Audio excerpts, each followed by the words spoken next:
कैलाश पर्वत आज ये भारत का क्षेत्र नहीं है। कैलाश मानसरोवर की यात्रा के लिए यात्रियों को चीन के रास्ते होकर जाना पड़ता है और चीन का वीजा लेना पड़ता है। लेकिन कैलाश पर्वत एक ऐसा पर्वत है जो आज तक अजय बना हुआ है, जिस पर इंसान कभी चढ़ नहीं पाया। इसके कई कारण हैं, जिनमें से प्राकृतिक और धार्मिक कारण प्रमुख हैं। कैलाश पर्वत की संरचना कुछ ऐसी है कि उस पर चढ़ना बड़ा मुश्किल है, और दूसरा, बौद्ध और सनातन परंपराओं में कैलाश पर्वत को बहुत ही पवित्र स्थान माना गया है। इसलिए इस पर्वत पर पैर रखना किसी इंसान के लिए मुश्किल ही नहीं, गलत भी है। लेकिन इसके अलावा कैलाश पर्वत के बहुत ही ऐसे रहस्य हैं जो आज भी दुनिया को नहीं मालूम। आज के वीडियो में आखिरी तक बने रहिएगा, क्योंकि हम आपके लिए लेकर आए हैं कुछ ऐसी ही जानकारी। नमो नमो जय शंकरा, भोलेनाथ शंकरा। हिमालय के गोद में बसा हुआ कैलाश पर्वत, जो आज तिब्बत का हिस्सा है, और तिब्बत आज चीन की टेरिटरी है।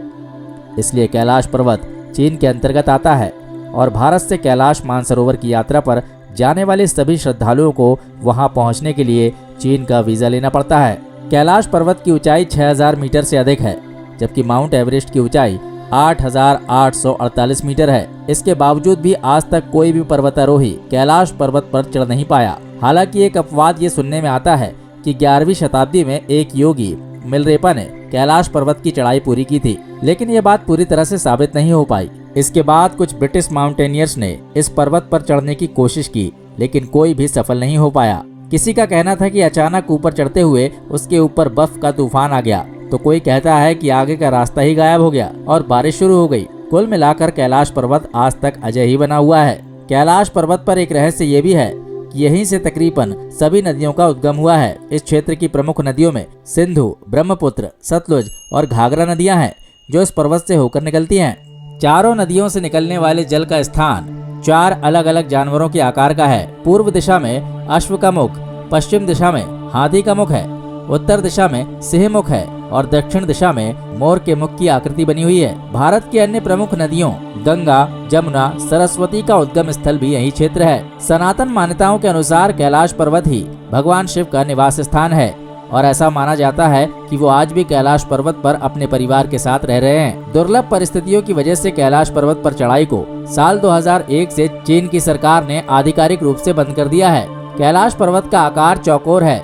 इसका आकार एक पिरामिड की तरह भी माना जाता है। प्रातः काल जब सूर्य की किरणें धरती पर पड़ती हैं, तो उन किरणों में रंग कर पूरा का पूरा कैलाश पर्वत सोने के पहाड़ की तरह नजर आता है। कैलाश पर्वत के चारों तरफ की पर्वत श्रृंखला कुछ इस तरह से जमी हुई है कि कैलाश पर्वत का मूल शिखर शिव पिंड की तरह नजर आता है, और उसके चारों तरफ की पर्वतमाला जिलहरी बनाती है। इस प्रकार पूरा का पूरा कैलाश पर्वत भगवान शिव की पिंडी की तरह नजर आता है। कैलाश पर्वत पर पूरे साल बर्फ जमी रहती है, लेकिन इस पर्वतमाला पर बर्फ का कुछ हिस्सा ओमकार की पर्वत आकृति बनाता है। कैलाश पर्वत के बहुत से रहस्य ऐसे हैं जो आज भी वैज्ञानिकों के लिए रहस्य बने हुए हैं, और वो इसे समझने की कोशिश कर रहे हैं। कैलाश पर्वत पर जाने वाले पर्वतारोहियों, वैज्ञानिकों और साधु संतों ने यह महसूस किया है, कैलाश पर्वत पर समय बड़ी तेजी से बीतता है।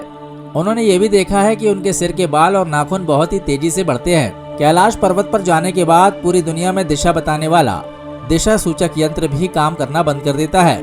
ऐसा माना जाता है कि सारी की सारी दिशाएं यहीं आकर मिल जाती हैं। कैलाश पर्वत को ही पूरी दुनिया का केंद्र भी माना जाता है। कैलाश पर्वत पर खारे पानी और मीठे पानी की झील मौजूद है। पूरी दुनिया में इतनी ऊंचाई पर खारे पानी और मीठे पानी की इस तरह की झील एक दूसरे के करीब कहीं भी मौजूद नहीं है। मीठे पानी की झील का क्षेत्रफल 320 स्क्वायर किलोमीटर है। ऐसा माना जाता है कि ये भगवान विष्णु का निवास स्थान है, और इसे ही क्षीर सागर कहा जाता है, और यहीं से भगवान विष्णु, माता लक्ष्मी और ब्रह्मा जी पूरी सृष्टि का सृजन भी करते हैं और संचालन भी करते हैं। कैलाश पर्वत से इस झील की दूरी 40 किलोमीटर है। इस झील का आकार सूर्य के आकार की तरह है, यानी कि लगभग गोल आकार है। दूसरी तरफ एक खारे पानी की झील मौजूद है, जिसे राक्षस हिल कहते हैं। ऐसा माना जाता है कि इस झील के किनारे बैठकर रावण ने भगवान शिव की अखंड तपस्या की थी और वरदान प्राप्त किया था। ये झील खारे पानी की झील है, और इसका क्षेत्रफल 225 वर्ग किलोमीटर है। कैलाश मानसरोवर की यात्रा पर जाने वाले यात्री मीठे पानी की झील में स्नान करते हैं, और इस झील में स्नान करने का सबसे अच्छा समय सुबह 3 बजे से 5 बजे के बीच का होता है।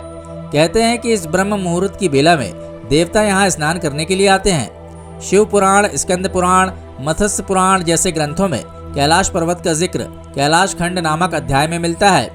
ये माना जाता है कि इस पर्वत के निकट ही भगवान कुबेर की नगरी है। कैलाश पर्वत के ऊपर स्वर्ग लोक और नीचे ही मृत्यु लोक है और यहीं से ब्रह्मदेव के कमंडल से निकलकर भगवान विष्णु के पैरों से होकर गंगा भगवान शिव की जटा से गिरती है और वहीं से मृत्यु लोक के दूसरे प्राणियों के लिए संसार में प्रभावित होती है। पृथ्वी के दोनों छोरों पर उत्तरी ध्रुव और दक्षिणी ध्रुव मौजूद है और इन दोनों ध्रुवों के बीच में मौजूद है हिमालय पर्वत। हिमालय पर्वत के केंद्र में ही मौजूद है कैलाश पर्वत। इसलिए वैज्ञानिकों का भी मानना है कि कैलाश पर्वत ही पृथ्वी का केंद्र है। इसके अलावा दुनिया के 4 बड़े धर्मों बौद्ध, जैन, सनातन, सिख का केंद्र है। कैलाश मानसरोवर के बारे में रसिया के वैज्ञानिक भी मानते हैं कि ये 10 दिशाओं का केंद्र है और इसे एक्सिस मुंडी भी कहा जाता है। एक्सिस मुंडी वो क्षेत्र होता है जो ब्रह्मांड की शक्तियों का केंद्र होता है और यहीं से ब्रह्मांड की शक्तियों से संपर्क भी स्थापित किया जा सकता है। यह अलौकिक शक्तियों का केंद्र भी है जिसे दुनिया की नाभि, आकाशीय केंद्र या भौगोलिक ध्रुव भी कहा जाता है। यहाँ के बारे में लोगों का दावा है कि कैलाश पर्वत के आसमान में कई बार 7 रंगों की चमक को देखा जाता है। नासा के वैज्ञानिकों का ये मानना है कि हो सकता है यहाँ पर चुंबकीय प्रभाव की वजह से ऐसा होता हो।